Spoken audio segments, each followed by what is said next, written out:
Sir आपने कहा कि 2025 जो है वो सुधारों का वर्ष होगा, तो क्या कुछ नई तकनीकी या नया कुछ होने जा रहा है 2025 में? देखिए, तकनीक पर तो लगातार काम चल रहा है, रिसर्च और इनोवेशन पर डिफेंस में बहुत ही तेजी के साथ काम चल रहा है और उसके परिणाम भी आने प्रारंभ हो गए हैं। और कई वेपन्स ऐसे हैं जिनमें कि नई टेक्नोलॉजीज का प्रयोग हुआ है और टेस्टिंग के बाद वो बहुत ही सही पाए गए हैं और उनकी उपयोगिता है। अब सर, अटल जी के बाद जिस पर देखा गया कोई परीक्षण नहीं हुआ, तो अटल जी के बाद अटल जी ने परीक्षण किया। बार परीक्षण नहीं होता है। अच्छा, भारत एक न्यूक्लियर पावर कंट्री बन गया है भारत। सर, चीन ब्रह्मपुत्र नदी में बांध बना रहा है, क्या आपको लेकर आपकी तरफ से कुछ है इसको रक्षा मंत्रालय? नहीं, वैसे मैं इस संबंध में कुछ बोलूंगा नहीं, लेकिन इतना मानकर चलिए कि भारत अपनी सुरक्षा के प्रति पूरी हर तरीके से सजग है। सर आपने भी डीआरडीओ का निरीक्षण किया था, तो सर क्या कुछ नया कुछ लेकर? निरीक्षण नहीं किया था। हमारे डीआरडीओ में लगभग 8000 से अधिक वैज्ञानिक हैं, तो उसमें कुछ जो ऐसे वैज्ञानिक थे प्रमुख जो काफ़ी सीनियर, उन लोगों के साथ हमारी बातचीत हुई थी।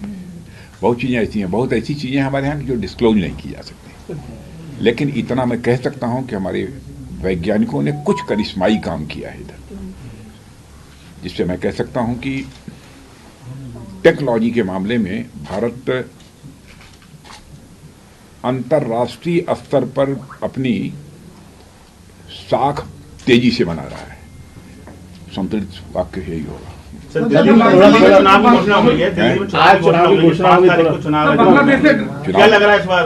अरे घोषणा हो गई, जीत जाएंगे। बांग्लादेश ने ड्रोन तैयार किया, तुर्की टैंक भी तैयार कर दिए बॉर्डर पर। अरे ड्रोन फोन की चिंता मत करिए। सर केजरीवाल के सीजमेल पर कुछ ये बांग्लादेश का जो माहौल है, भाई जिस देश का प्रधानमंत्री इतना ताकतवर हो कि सर्जिकल स्ट्राइक एयर स्ट्राइक हो जाए, आप ड्रोन की बात करें। जब बीजेपी विपक्ष में थी तब चीन के कब्जे से भूमि मुक्त कराने की बात क्या करती थी? जब बीजेपी विपक्ष में थी, नहीं, बीजेपी बराबर संतुलित बात बोलती रही है। नहीं, चीन के कब्जे से भूमि अपनी मुक्त कराने के लिए नहीं, मैंने कहा ना बराबर बैलेंस रही है, क्या बोलना चाहिए क्या नहीं बोलना चाहिए। बीजेपी बीजापुर में नक्सल इंसिडेंट हुआ सर, बहुत बड़ा हादसा हुआ।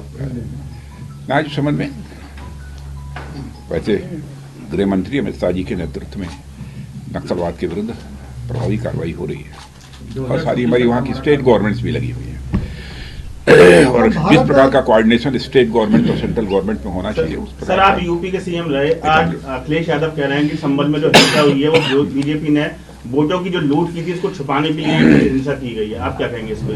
अखिलेश यादव कह रहे हैं जो संबल में हिंसा हुई है वो बीजेपी ने जो वोटों की लूट की थी उसको छुपाने के लिए। सबके स्टेटमेंट पर कमेंट नहीं दिया जाता है। महाकुंभ के बारे में सर आप क्या कहेंगे? आप से जुड़ा हुआ महाकुंभ का आयोजन जिस तरीके से योगी जी ने किया है, मैं समझता हूँ कि यहाँ के मुख्यमंत्री योगी जी बधाई के पात्र हैं। उसमें एक प्रश्न और जो ऐड हो गया है कि साहब गैर एक संप्रदाय जो मुस्लिम संप्रदाय के लोगों का जाना प्रतिबंधित किया जाए, तो इस बारे में ये मुझे जानकारी नहीं है क्या जी। ये सोशल मीडिया में काफी सोशल मीडिया में तो कुछ भी चल सकता है। भारत रक्षा क्षेत्र में कब तक आत्मनिर्भर हो जाएगा? रक्षा क्षेत्र में भारत कब तक आत्मनिर्भर हो जाएगा? आत्मनिर्भर बन रहा है 2025।